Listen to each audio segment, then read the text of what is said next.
I'm Abby from the Good Enough Garden, and usually I like to be outside in the sunshine digging in the dirt, but today I am in my creepy basement, which is my seed starting room here in my home in Nashville, Tennessee.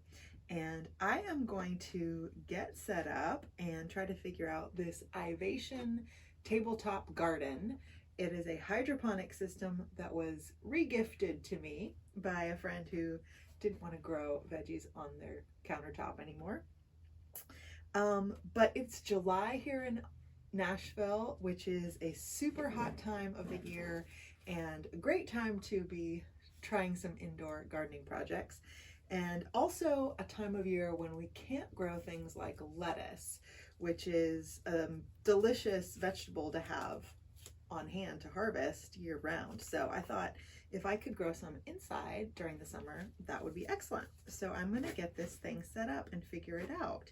Now, as I said, this was given to me, so I didn't do any research on tabletop hydroponic systems. I don't know if this is a good product to buy compared to other ones, but we're gonna give it a try. First, I did give this a good wash, and it actually comes apart really easily. This light fixture comes out of the kind of water reservoir. So I washed that with soap and water, and then you can just pop it back in and plug it in so you don't have to submerge any of the electronics. And I also washed this little tray, which is going to be important in the beginning.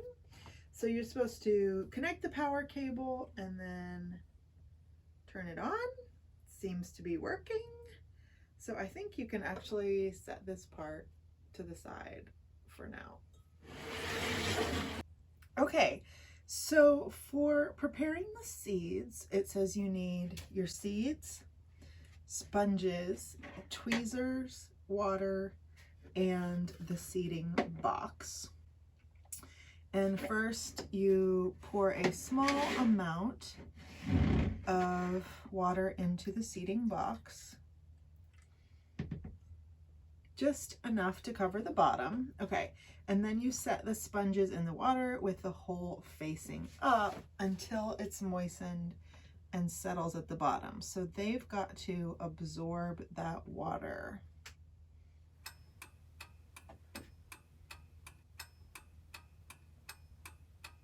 It has been like almost 30 minutes, and to be honest, I got distracted doing some other things.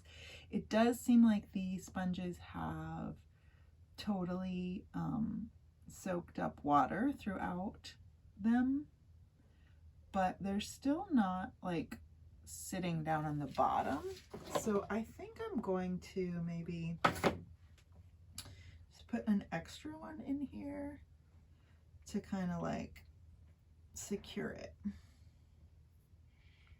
Just not plant in there. Okay, let's see what's next. Now use the tweezers to place 1 or 2 seeds into each hole in the sponge. So I actually got some dill here because dill and cilantro are herbs that I would really like to have in the summer, because dill and cucumbers go so well together, and cilantro and of course tomatoes and peppers, making salsa or pico de gallo is something that I want to do. So it's kind of annoying that cilantro and dill grow in the cool season, but cucumbers and tomatoes and peppers grow in the warm season. So this will help out with that. I'm going to do 2 dill, just throw an extra one in there, and then 2 cilantro. These are some seeds that I saved, so I'm going to put like 3 or 4 in there because I don't know how good they are. They're not like produced by a approved grower, certified seed producer. They're produced by me. Okay, cilantro, dill, and then we got 4 kinds of lettuce. Now, I'm not gonna probably label them. This is black seeded Simpson. I mean, I don't know if this is gonna work. I always seed pretty heavy. I can always thin them out if they do all germinate. So I'm putting like 3 or 4 in each little sponge hole.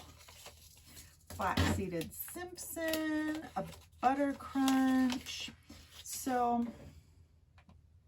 like, obviously when you're planting seeds in the ground, you're burying them or, you know, putting a little layer of soil over. These have none, but you are supposed to keep it in the shade for the next 24 hours. Doesn't use the light yet.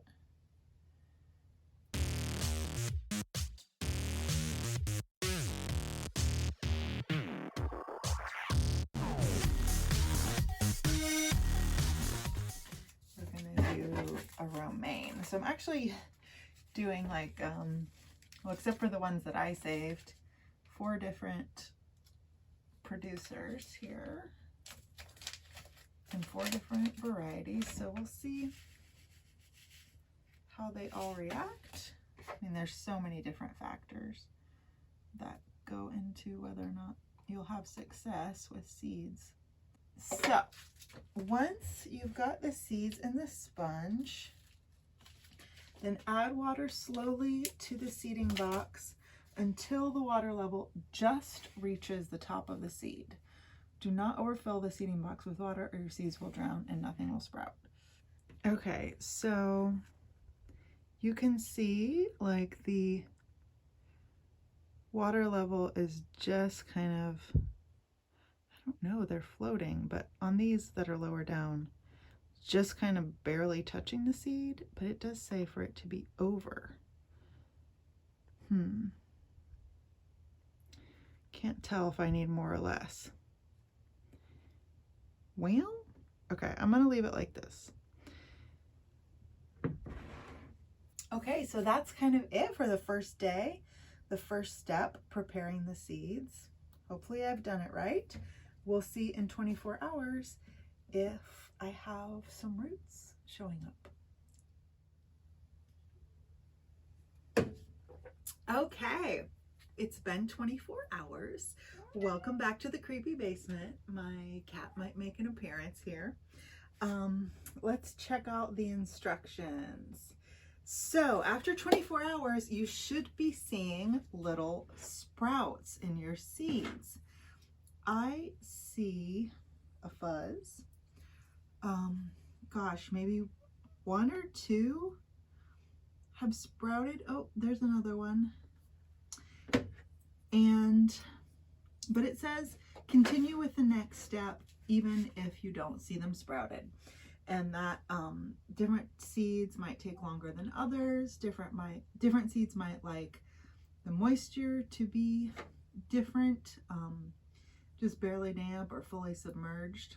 And they recommend experimenting with just 1 sponge before you dive into filling them all up with seeds, but I could not wait for that. So I just jumped right into this process. So I should have taken better notes on what was where. Luckily I have the video to look back on, so I will check that. But yeah, it looks like some of the lettuce, and I do think that was the thank you mix, has sprouted. And maybe that one was that black seeded Simpson. I will look it up. Okay, so next, plug in the LED unit and turn it on, and then just set the seedling box on top.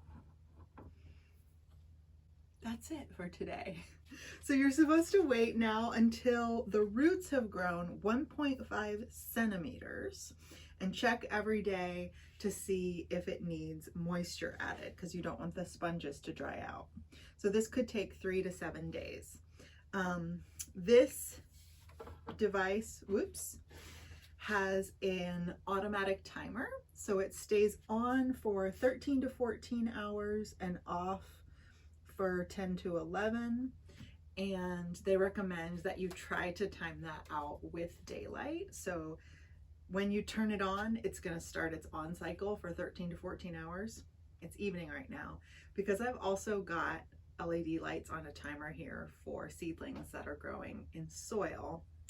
So I'm going to try to sync these up because it will definitely be getting light from this as well as this device. So I'll leave this on until about 10 o'clock when those go off. And then when this timer comes on in the morning, I'll come and turn this one on and then they'll be in sync. So that is it for today. This step was super easy. Literally just turn on the unit and set the seed tray on top of it. So I will keep you posted as the days go by, and we'll see how long it takes for them to get roots that are 1.5 centimeters long. Cool.